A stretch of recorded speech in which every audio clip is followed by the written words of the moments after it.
ایک دفعہ حضرت موسیٰ علیہ السلام کو اللہ تعالیٰ نے حکم دیا کہ سمندر کی طرف جاؤ، وہاں 3 کشتیاں ڈوبنے والی ہیں۔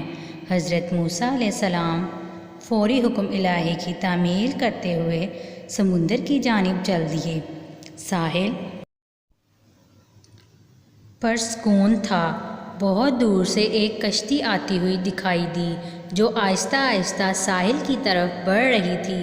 ابھی وہ کنارے سے کچھ ہی فاصلے پر تھی کہ حضرت موسیٰ علیہ السلام نے آواز دی کہ اے کشتی والو، اللہ کا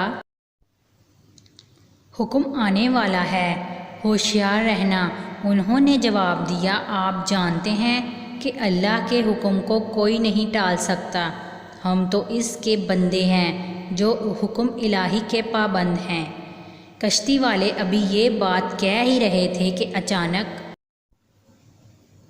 ایک موج اٹھی اور کشتی ڈولنے لگی۔ سوار اپنے آپ کو بچانے کی کوشش کرنے لگے۔ اتنے میں ایک اور زبردست موج آئی اور کشتی کو اپنے ساتھ بہا کر سمندر کی تہہ میں لے گئی۔ تھوڑی دیر میں ایک اور کشتی نظر آئی تو حضرت موسیٰ علیہ السلام نے انہیں بھی خبردار کیا اور کہا کہ ذرا محتاط ہو کر آنا۔ انہوں نے بھی پہلے والوں کی طرح جواب دیا کہ جو کچھ ہونا ہے ہو کر رہے گا، اور کشتی کو کنارے کی طرف لاتے رہے، یہاں تک کہ ساحل کے قریب آتے آتے یہ کشتی بھی ڈوب گئی۔ حضرت موسیٰ علیہ السلام اللہ کی حکمت کے بارے میں سوچوں میں مون تھے کہ انہیں ایک تیسری کشتی آتی دکھائی دی۔ آپ نے حسب سباب اس کشتی والوں کو بھی نصیحت کی کہ دیکھو، اللہ کا حکم آنے والا ہے، اپنے گناہوں کی معافی مانگتے ہوئے ذرا محتاط ہو کر آؤ۔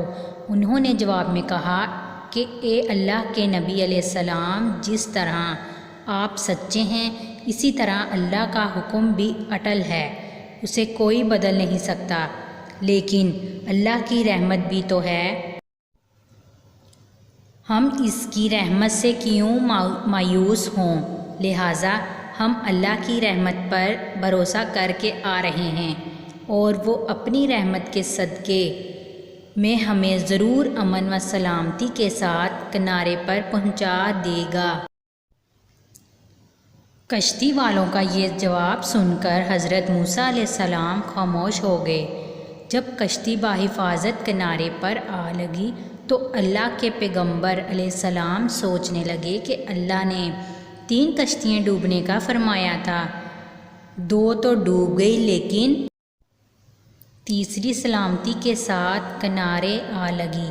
ارشاد باری تعالیٰ ہوا کہ اے موسیٰ علیہ السلام، آپ نے سنا نہیں کہ تیسری کشتی والوں نے کیا کہا؟ انہوں نے میرے حکم کو تسلیم کیا تھا، میری رحمت کو آواز دی تھی اور اس پر پورا توکل اور بھروسہ بھی کیا تھا، تو اس لیے یہ کشتی میری رحمت کے طفیل بچ گئی، کیونکہ جو بھی میری رحمت کے دروازے پر آ کر صدا دیتا ہے میں اسے نا امید نہیں کرتا۔ حدیث میں آتا ہے کہ جب اللہ تعالیٰ نے مخلوقات کو پیدا فرمایا تو عرش پر لکھ دیا، میری رحمت میرے عذاب پر غالب ہے۔